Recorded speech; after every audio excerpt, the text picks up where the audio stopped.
आए दिन हमारे बहुजन समाज के बहन बेटियों के साथ अत्याचार होता है। पानी पीने पर मारे जाते हैं लोग, स्कूल में बैठने पर मारे जाते हैं, बहन बेटियों का बलात्कार होता है। आखिर क्यों? क्योंकि हम लोग शासन सत्ता में नहीं हैं। साहब कांशीराम कहे थे, जिस समाज के लोग राजनीति में नहीं होते हैं उनके समाज का कोई अस्तित्व नहीं होता है। तो आज हम लोगों की यही स्थिति है। आज हम लोगों को अपनी स्थिति अगर सुधारनी है तो राजनीति में हस्तक्षेप करना बहुत ज्यादा जरूरी है। आज तक बहुजन समाज में कोई भी प्रधानमंत्री क्यों नहीं बन पाया, जानते हैं आप लोग?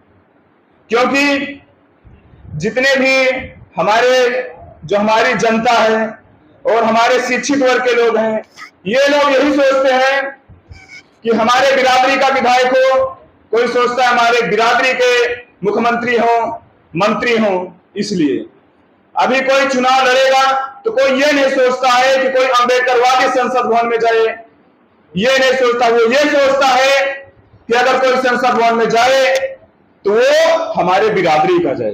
तो कैसे परिवर्तन होगा?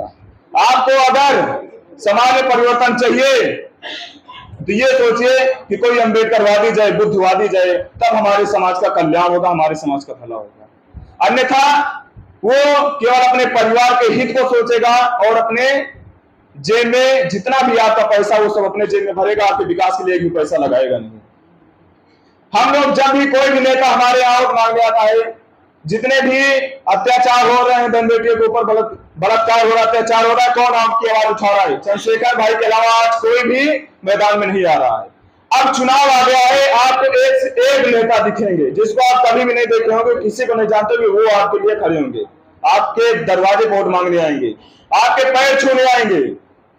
जिसने आज बाबा साहब हम लोगों को वोट का अधिकार दे दिए, सोचिए जो लोग हमारे परछाई से आवश्यक हो जाते थे वो लोग आज हमारे पैर छूने के लिए क्यों मजबूर हैं?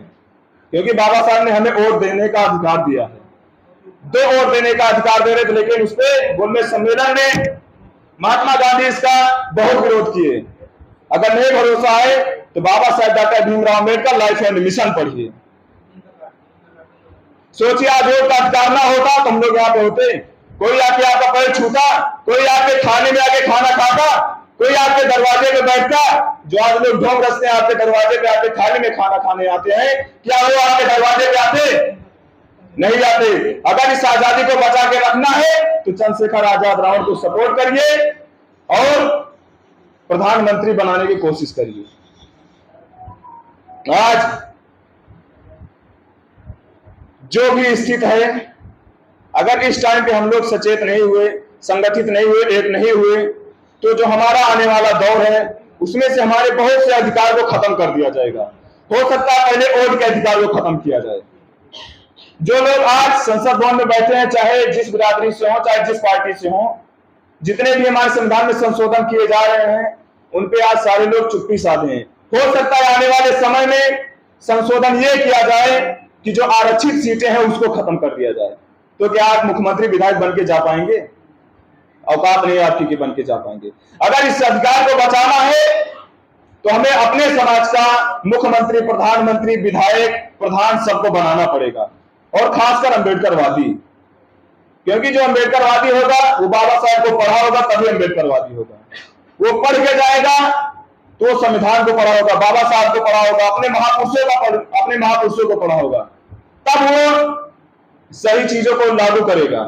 क्या आप लोगों के यहाँ जो वोट मांगने आते हैं, क्या आप लोग कभी उनसे पूछते हैं कि हमारे लिए आप क्या करेंगे?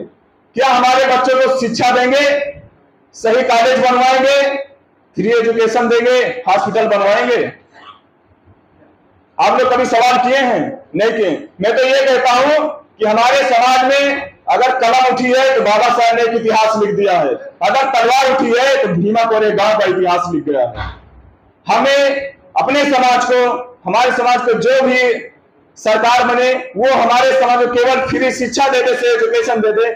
मैं वादा करता हूं कि हमारे समाज में इतने प्रतिभावान व्यक्ति हैं, इतने बच्चे प्रतिभावान हैं कि वो शिक्षा पा जाएंगे तो आपके हलक में हाथ डाल के रोजगार, धन, धरती मकान में हिस्सेदारी और लेके रहेंगे।